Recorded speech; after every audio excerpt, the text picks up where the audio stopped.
I thought that it was going to be the 54 and the 20.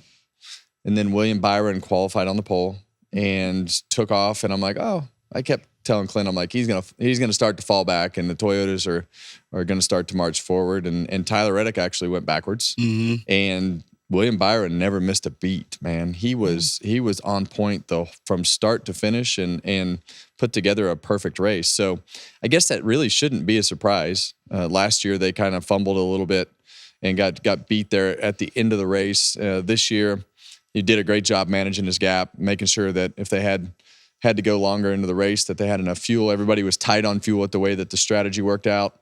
Turn 8 was dirty. Yeah. What was up with that? Yeah, everybody, well, they repacked the dirt before the race where the trench was dug in the day before through turn 8. And it was all back out on the racetrack before it was all said and done. So that was a treacherous corner. And then we saw just a great race by William Byron. And I think it's, he doesn't get a lot of the credit that he deserves. Mm-mm. And I think for me, the more I just watch what they do from last year to this year, you just see that consistency on super speedways, on road courses, on short tracks, 1.5 miles. They're just in the mix. And he's just a consistent contender. And I think that's just the way it's going to be from here forward. Yeah, I mean, I had to wear the... I was going to say, you got this is a 1995 nice Jeff Gordon. It's very fitting. William Byron is is the first driver since Jeff Gordon to win multiple races over the last 3 years. He's the first one over the last 3 years to win 2 races. Really? Yeah, last guy to do that. Yeah. So first 24, 23, 22, William Byron was the first to win multiple races. And Jeff Gordon was the last one to do that. That's a good nugget you got there. Yeah. He's a true broadcaster. Thank you, Larry Mack. Yeah, shout out to Larry Mack. Yeah, so we got some William Byron gear out here. We got to give him his props. But like I think what William did was super impressive. I mean, he's been kind of on this upward trend over the last 2 years, and it hasn't stopped. It hasn't slowed down. They had like a little bit of a hiccup over the last couple of weeks, but you can't win them all. I told William behind the stage, I'm like, how's it going? He's like, man, we just got to get this thing back on track. I said, brother, you can't win them all. Like, I know when you get to winning like 6, then you feel like you should have won 8 because you can think of the ones that you didn't win. But just go back to doing your thing. And he did that. He put on the pole. I said to him, this one's for Max. He's like, I know Max is happy. Max Pappas been working with William on his road course stuff. So pretty impressive. Let's not let that go too far. You talk about Max Pappas, and I met William, I think he was probably 15 years old with Max Pappas. And he said, hey, this is William. Here's what we're doing. Here's our plan. Here's where we're going. Here's what we're going to do next. They've always had a plan. William and Max and William's father, they've always worked very well together. And when I went to the go-kart track, just for instance, this last week, I got there Wednesday to pick up Kaitlyn, and here comes William walking out of the go-kart track. And that's not abnormal. William's at the kart track a lot, but they have a system that works well for William with the coaching and the style and that circle of life that William has with his family and how they operate.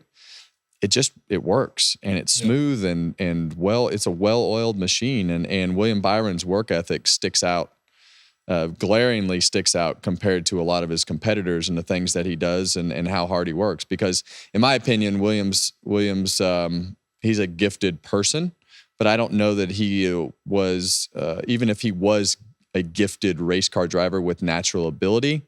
He didn't recognize it until he was much later into his teens than most. So for him to catch up and be where he is today is a lot of work and requires a lot of time and effort to make up those gaps that he had from on-track experience and the things that he was doing and from when he started racing in his mid-teens. So I think that is an important note to note that whether it's William, his father, or Max and their whole system, they've made up a lot of ground in a short amount of time. He's very much been a student of the sport, for sure. I know you have some interesting numbers, a comparison between William Byron and his teammate at Hendrick, Kyle Larson. What stands out to you the most about these numbers, and tell the story? So it's really interesting to look at the 78 races in the next-gen car that William Byron and Kyle Larson have run together, okay?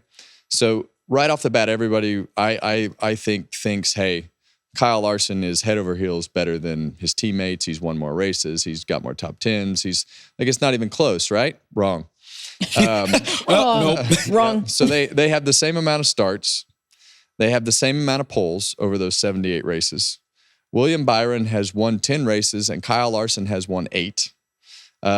Seconds, they're close. Top 5s, they're close. Top 10s, they're close. DNFs.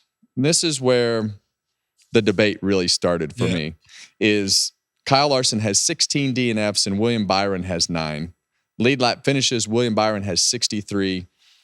Kyle Larson has 56.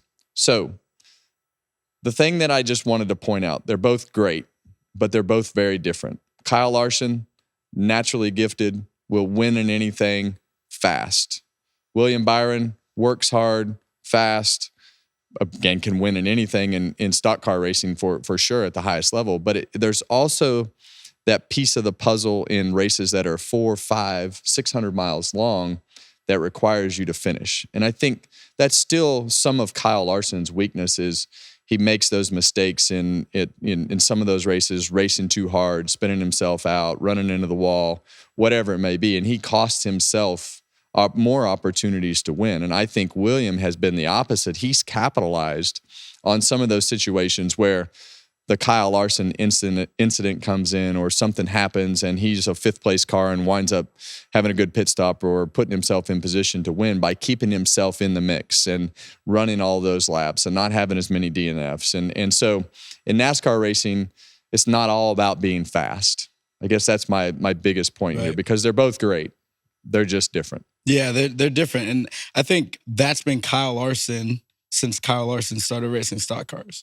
Like, he's been fast and he's going to put you in a situation to win a lot of races. He also might lose a lot of races because he's going so hard. It's kind of, we talked about it off set here. I was like, it's kind of like Lamar Jackson. Lamar Jackson is super talent and badass. But if you tell him to stop running the football, right, it's going to take away an element of him. And if you tell Larson, hey, I want you to stop running so many dirt races or these other things, it's going to take some of his edge away. You just got to keep feeding that because he is a dog. Hey, race fans, thanks for watching our video. For all NASCAR on Fox News, content, and the best clips from Fox Sports, be sure to follow and subscribe to our channel.